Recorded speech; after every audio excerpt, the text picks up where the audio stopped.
Soltanto rimessa laterale qui.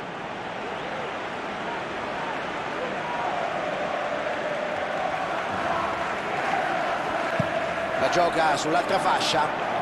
Sterling ha spazio per affondare.